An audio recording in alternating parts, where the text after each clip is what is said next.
properties All of right. every Let's talk element, about the way fine all tuning. matter. Let's talk about Sure. it. Okay. Sure.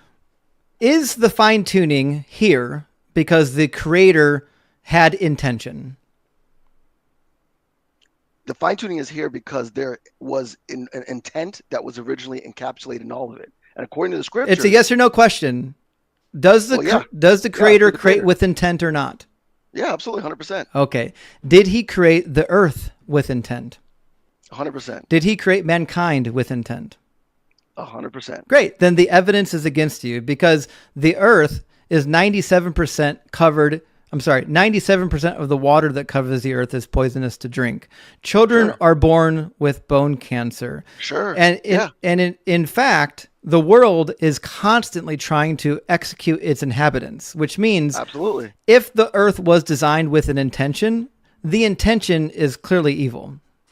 But yeah, absolutely. Listen. The earth was designed with perfect intent. What happened is in the scriptures actually goes to great extent to explain this in great detail. I recommend you're about to invalidate your whole argument. Well, sure. But listen. The idea is with don't do it. You're going to get cooked. That's fine. But I recommend going to the source. I've read it. Basically, what happens is we went from a perfect example, and what we did was through the power handed over to us, we have destroyed the perfection. Okay. And the destruction of the perfection as we moved away from the creator. Everything starts to you just destroyed your whole talking point then. Your talking point was that fine tuning is evidence for God, but what I find is chaos. And now because you know it's chaos, now you're making up an excuse. Well, it's chaos because God had to make it chaos because human beings were bad, which means stop it. That means you've invalidated your initial point. Your initial point was that we have fine tuning, and fine tuning demonstrates God's existence. But when we look at the individual components of the fine tuning, it's actually chaos. And now you're saying, oh, well, it's chaos for a reason. But if it's chaos and it's not fine tuning, then you've invalidated the fine tuning argument. Except no. What I'm saying is that fine tuning is evident of a benevolent creator. Power has actually been handed to us. It's not an argument I'm making up. He doesn't get it. Written thousands of years. You didn't get your point. Okay. When we observe the earth, do we observe chaos or fine tuning? Both. Both. Okay. Why is there chaos if God fine tuned it for us? Because sin. Oh, like I said. Okay. So then fine tune. I'm telling you exactly what happened. You're not. I'm trying to help you understand that the second you say that we see chaos, you invalidate the fine-tuning argument. So what you're suggesting now is that we see chaos. Chaos is inconsistent with fine-tuning. Therefore, now we need an excuse for why the chaos is here. No, it's not. If you gave me a clock, if you made a clock that worked perfectly, you gave it to me, and I did not operate it to the instructions that you gave it to me, and I manipulated the clock, and it starts going off order. It still might work in terms of its movements, right? But the time is wrong. Right. It's the gears getting jammed. Yep. That decay isn't the result of you as a creator. It's the result of we know as a manipulator. We all know it. You don't have to keep explaining it. We've heard this argument 100 times. I'm trying to help you understand. We didn't receive a perfect clock. We have no evidence of a perfect clock. See, you're saying that the earth was like a clock that was perfect. It was handed to us, and then 100%. we broke it. What is the evidence that we ever had the perfect clock? Because the only evidence we have is the broken clock. Because the broken clock is the evidence we have is because that's what you rely on, the observation of the world around you today. That's not answering my question. Not exactly. In your analogy, the earth is the clock. You're saying there was once a perfectly working clock. Yes. And now we have a broken clock. What is the evidence that we ever had the non-broken clock? The scriptures. And actually, okay, that's what I was getting at. Yeah. Thank you. The scriptures, that's your evidence. Now, this is where you're going to get cooked because I know the scriptures better than any other topic we're going to talk about tonight. Well, that's good. So let's talk about the scriptures because you're saying now we've got the broken clock and the scripture explains why we have the broken clock. Now, just so you're aware, if the scriptures aren't true, then I have no reason to believe that there was ever a non-broken clock, right?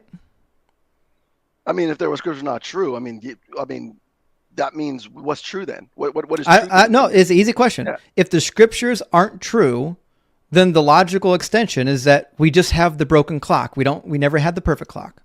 No, if the scriptures aren't true, that means the logical conclusion is that we wouldn't know. Period. Oh, so then we have no reason to claim that there was ever a non-broken clock. No, it is, because you're making assumptions. You said the proof that we had the non-broken clock is the scriptures.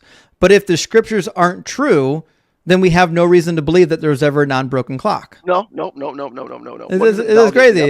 No. The logical hula hoops you're trying to avoid right now are unbelievable. Okay, so you're making a claim. You're making a claim that there was once a perfect earth, and the only evidence you have of the perfect earth is the scriptures. So if the scriptures aren't true, that means you have no evidence of a perfect earth. But that being said, I can't wait. I can't wait. No evidence. I know. Right. Fantastic. I can't wait to talk about why your God fucked up the earth. So now, explain to me why there are hurricanes, volcanoes, earthquakes, and tsunamis. Okay, why are there weather effects? Why is there death? Why is there decay? Why is there destruction? Can't wait. What's the explanation? Listen, and it's very simple. This all goes because the order that things were supposed to work, the abilities that we were supposed to have to manipulate, to control, we were given dominion. And you know the stuff, you heard it before. I know the story. We were given dominion over everything, not just say the answer. Nature. We all know the stories. Absolutely. We're given all right, Silix, just hold on. Just hold on for a second. Everyone here knows the Bible better than you do. You don't have to tell us the whole story. Just give us the answer. We all know the story. If they knew the Bible better than me, then they would believe what was written. No, they wouldn't. We literally don't believe it because we have read it. So just tell us the answer. Why do we have tornadoes, earthquakes, tsunamis, and volcanoes? Why? Because, again, I'm answering it because this is what the broken clock looks like. All right, I'll just give you the answer. The answer, according to the Bible, is because God cursed the earth because of the fall of man. You see how that only took 10 seconds to say, even less? Yeah, but we don't need listen, nobody needs a whole story. That's what I said. If I ask you a question, just give me the simple answer to the question. We all know the answer already. We've all been through this argument. I've had this same discussion 5,000 times. You're not going to bring anything new to the table. So the answer to the question is that the way the earth is now, the reason why we have natural disasters is because of the fall of man. Yes or no? Correct. Fantastic. Now, why were those the consequences of the fall? Because we were given free will and dominion and control over everything that God created in this realm. Not an answer. Why were those specifically the consequences? They're not specific consequences. There's more consequences than that. Who decided what the consequences would be? We did. No, God did. No, we did. Wrong. We'll try this again. Who decided what would happen when Adam and Eve sinned?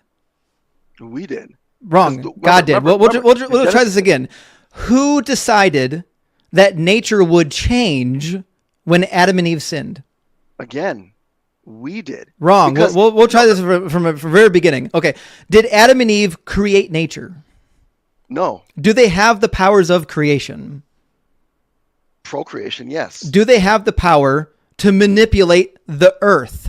Yes, 100%. Okay, yes, so did Adam and Eve have the power to create tornadoes, earthquakes, tsunamis, and volcanoes? I mean, we don't know that. No, God did. So no, God. I'm being honest with you. Silix, stop, Silix. I'm tired of you just being obtuse. This is very easy. The consequence of the fall were God's decision. God said they sinned, and therefore this is what I'm going to do. So God decided what the consequences would be. Just like if you told your kid, if you get in trouble in school one more time, you're grounded. You decided what the consequence of them going to school and getting in trouble is. Now, you didn't make them get in trouble. They still chose to get in trouble. But you were the one that decided what the consequence of the trouble would be. The same way Adam and Eve chose to eat the fruit, God decided what the consequence of that would be. Do you understand? No, well, that's what I'm saying. You're wrong. I'm saying you're okay. Then show me in the Bible where it says that Adam and Eve decided that after they ate the fruit, they would create earthquakes, tsunamis, and volcanoes. No. So think of it this way. Let me use an analogy. Like show me in the Bible. Let's see. I'm going to Genesis, right? In Genesis chapter 3. Just same way when God said those curses against man. Think about it. If God had something a perfect way and said, this is what you need to do to exist in this perfect way, everything will work perfectly. The moment you step outside of perfection, you become, or you hand over the control, the power, the construct, the designation for these things over to chaos. Show me in the Bible where it says that. Genesis 3. That's what it is. I've got Genesis 3 open. What verse? Because you listen to yeah, right here. So first it starts with the serpent, then it starts with the woman. We could say verse 12. Adam, we start verse 12. Adam blames the woman for deceiving him. I want to see the part where Adam and Eve decide that natural disasters are going to happen. Oh no! Their decision was when they sinned. That's okay. So were they ever told that if they ate the apple, or it's not an apple, it just says peri in Hebrew, which doesn't mean apple. That comes from the Latin. Sure. Where in the text does it say that if they sinned, that there would be natural disasters? It says, "In the day that you eat of the fruit, you will surely die." Yeah, and does that say natural disasters, or does it say die? Do natural disasters kill people? Yeah, they do. But did it say natural disasters, or did it just say that you would die? Well, think about it. Did natural disasters kill people? Natural disasters do. Did Adam and Eve get killed by a natural disaster? We don't know. Okay, fantastic. So it doesn't say that natural disasters will happen. It just says that they will die. But what is it? What is a natural disaster? Think about it. Any cause of death. Listen, just stop spazzing out. I don't know why you think talking over me is ever going to work. I'm trying to follow a very easy, logical path. The text says nothing about natural disasters. Yes, natural disasters die, or kill people. You know what also kills people? Getting whacked with a pew-pew. Okay, but hold on, stop it. But that doesn't mean that Genesis 3 is saying that pew-pews are going to exist. So a natural disaster is not a term used in the scriptures. That's a modern term that we have. Okay, so we agree. So what I'm saying is, if you read Genesis 3, if you realize the curse that is coming upon them, and who cursed it? This is all a result. Who cursed it? Walk away from the concept of perfection. Who cursed it? What it is. When you tell your child, do not touch the stove. Just stop talking and answer a question. Who cursed it, dummy? Stove, you warn them not to do it. Who cursed it? Who cursed? Who gave the curse? Yeah. Well, the curse was mentioned when the quoting from the Most High. Yes, God cursed it. Thank you. Okay, curse is not a. Stop. Listen. Stop. Curse is an explanation. This doesn't hurt. This doesn't help your argument. Dodging my questions will never help your argument. You're never going to get ahead of my argument. You have no idea what my argument even is. So, if God cursed the earth, who is in charge for how the curse took place? Who is in charge of the earth? God is. Who was given dominion over the earth? It doesn't matter. God. Well, it does. Stop it. You're not helping your case. Every time you run from my question, you're making yourself sound cowardly. Who decided what the curse would be? So this is a loaded question. So the curse. It's not a loaded question. It's just an easy question. So what's a curse? What is a curse? God is the one who cursed the earth, yes or no? But what is a curse? God is the one who cursed the earth, yes or no? But what is a curse? God is the one who cursed the earth, yes or no? No. Listen, I will ask you the same question 4,000 times until you answer. I'm more stubborn than you are. Who cursed the earth? Okay, so if you want me to say God cursed the earth to satisfy your argument, sure, you can say that. That's what the book says. But what is a curse, though? A curse is a result, is an outcome for a result of your actions. If I tell someone, if you drink and drive, you're going to die, that's a curse. It's not a curse. Doesn't mean that's a consequence. That's what this curse is. No, a curse is not a consequence. Yes, it is. Absolutely. It's not. Curses from God have always been consequences. That's why it's a condition. It's wrong. Wrong. Curses are not consequences. Curses are something that God does. Curses are something that God does. Yeah, see, I think you're misunderstanding the Hebrew term for how this is used. You don't know the Hebrew term. What's the Hebrew word for curse? I'll give you in 2 seconds. There's 2 of them, by the way.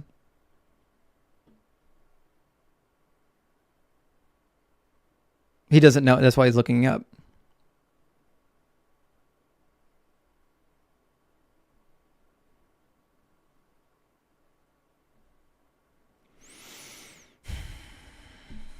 All right, no, so I had to look up because I don't want to misquote it. That's why. There's 2 of them. Which one did you get? I'm particularly using the one cited in Genesis 8, chapter 8:21. Yeah, I'm using that context, Kolel, right? Mm-hmm. And the thing is, when we look at and who curses?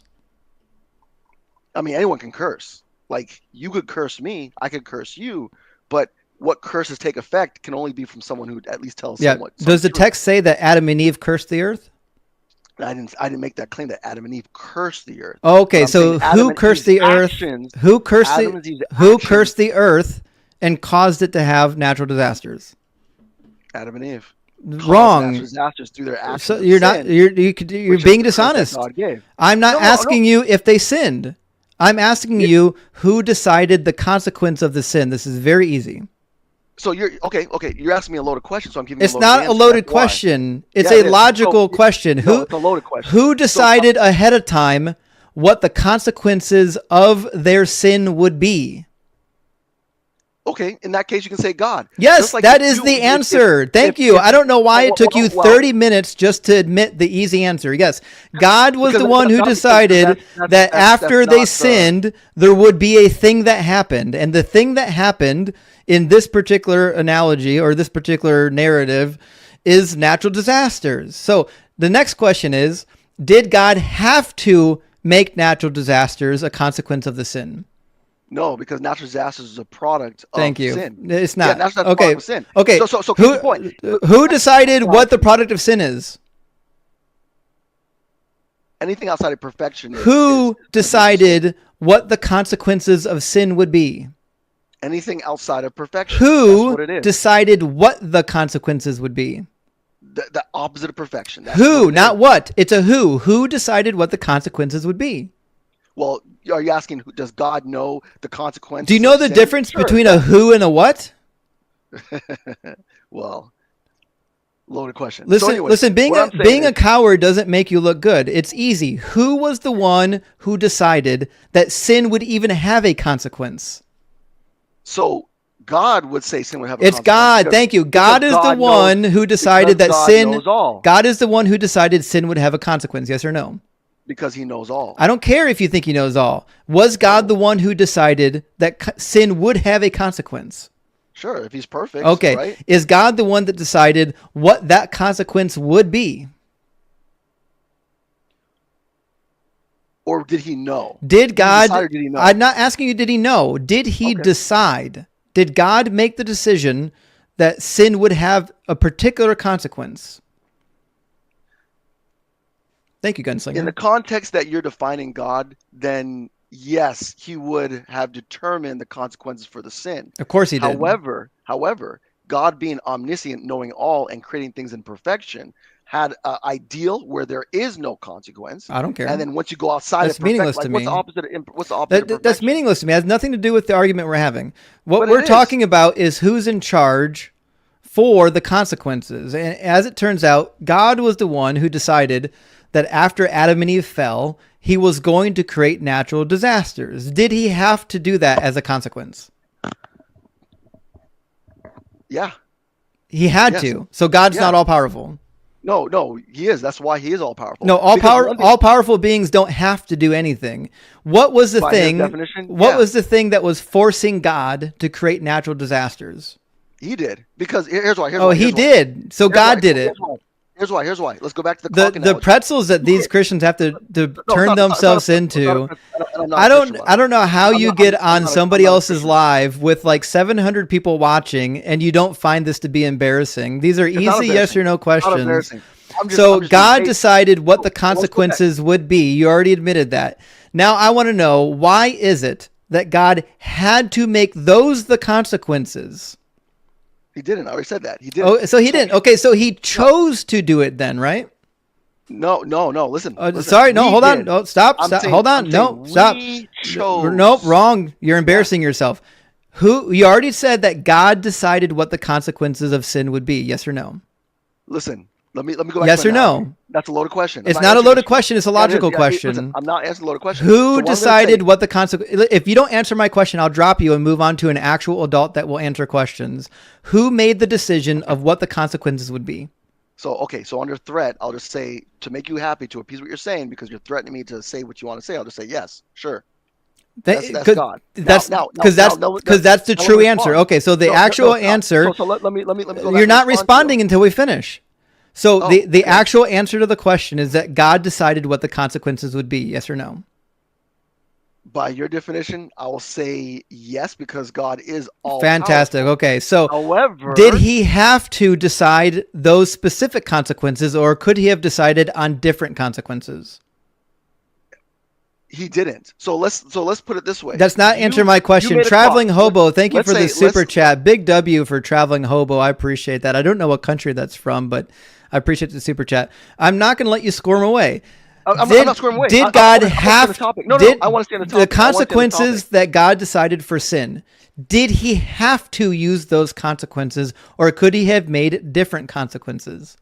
No, those were the consequences. That's not answering my question. It's yes or no. Did he have to make those the consequences, or could he have made different consequences? No, I'm just saying those were the consequences, period. And why were they the consequences?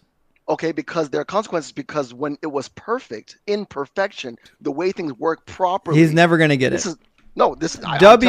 Solo, thank you for the $5 Sobo. Solo says, apparently a loaded question is a question that one really doesn't want to answer. And that's the fact of the matter is. So listen, you're just embarrassing yourself here. You've already admitted that God decided what the consequences of the sin were. No, you're not. No, stop it. I'm gonna finish the whole talking point for you. Because you can't engage in actual dialogue. We can move on to the next point after this. So point number one is, no, this is not actual dialogue. God decided what the consequences of the sin would be. You agreed with me. God has the capability, because he's omnipotent. He has the capability to make the consequences anything he wants to.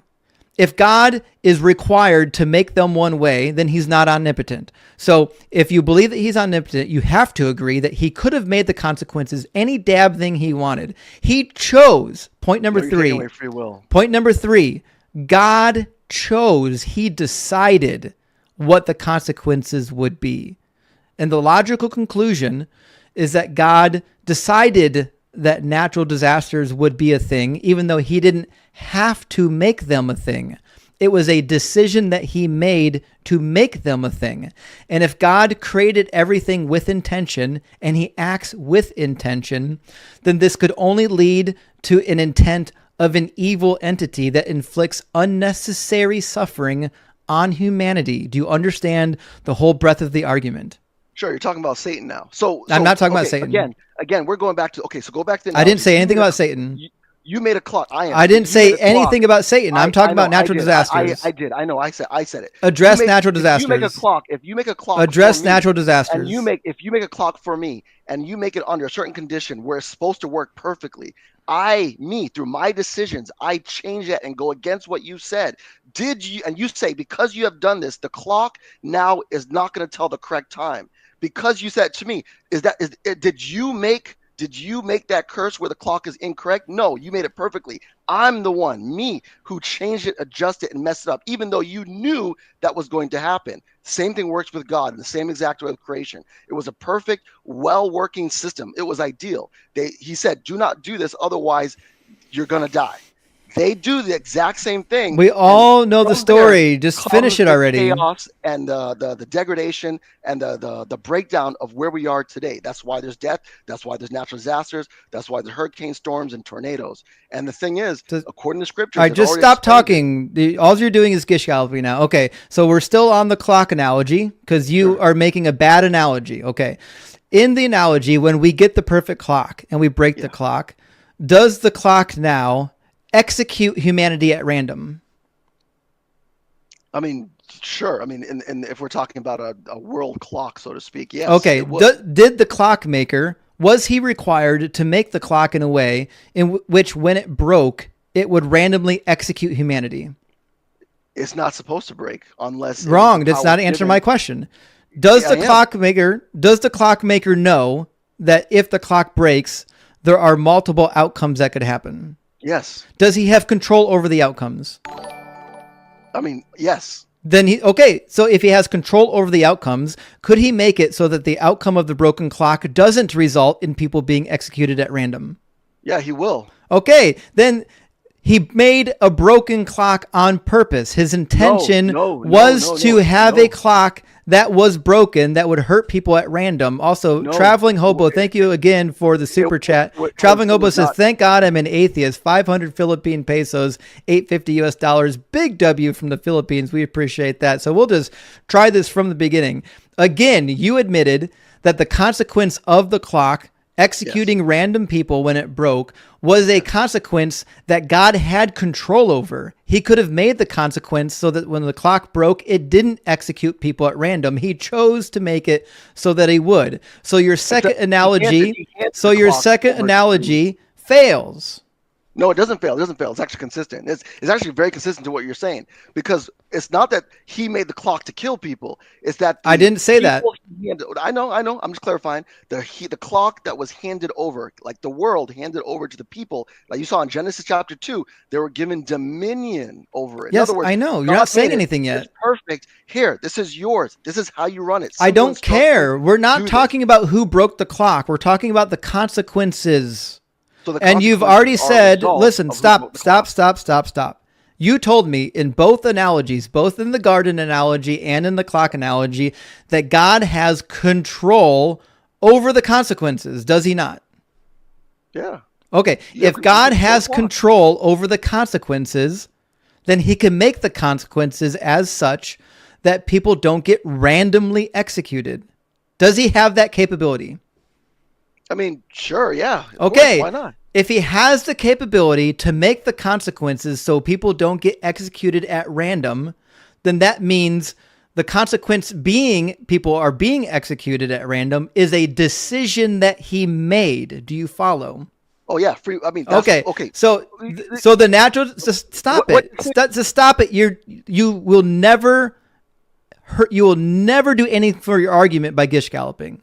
So in the both analogies we've discussed, the consequence of the sin or the broken clock is something that God decided. You've already agreed to it 5 times, which means if God decided that those would be the consequences and he could have made the consequences something different, why? Then that means God is on the hook for the natural disasters. But why would you make something different? If you create something perfect, right? Because it's logically inconsistent to have it's logically inconsistent to have an all-loving God that causes natural disasters. Natural disasters cause unnecessary suffering. Do you think that the suffering from natural disasters are necessary? That was the warning. Do you believe that natural disasters are necessary? In our world today, yeah, they are. For what? They're the natural operation of the climate. That's exactly how it works.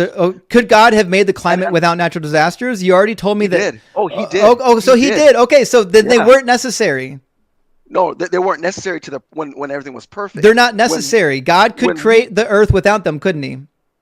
No, when we broke the. What do you mean no? So God's not all powerful again. There we go. No, he's going right back to it. I've never seen a guy flip flop. We've got like a Mitt Romney up here just flip flopping, and I don't know if you know this, but my microphone is louder than you. Every time you talk while I'm talking, you're going to be recorded on YouTube forever, and no one's going to hear you. No one will ever hear you. They're just going to hear me yelling at you. So if you want to have a conversation, just have an actual conversation. Okay. So what I would say is, you know the scripture. Stop talking. I know the scripture is better than you do. Sure, fine. Stop it. Listen. Have you read the ending? I've read everything. I've read it in the original languages. So I have a very important logical progression that I'm trying to get down, and you're avoiding it at every single step because you know that it leads to a logical conclusion that you don't like. So we'll start from the beginning. Mankind sinned. Number 2, God decided what the consequences of the sin was going to be. He made that decision. Nobody forced him to do it. He made the decision. The consequence of that decision is that natural disasters would cause suffering. Now, point number 4, which is where we're currently at, is whether or not that suffering is necessary. Now, it's not necessary because of point number 5, which you already told me, which God has the capability of creating the earth and all the weather and everything in it. He has the capability of doing it without the natural disasters, which gets you back to the main point, which was that it was still a decision that God created unnecessary suffering. That we did. No, God did. By a result of our actions. Would you agree? Right? I agree that we're done with this conversation. You're too slow for this. I don't know what I can do for you. You've agreed to every logical premise I laid down, and then you go back and you disagree with it. If it was a decision that God made, then it doesn't matter what Adam and Eve did.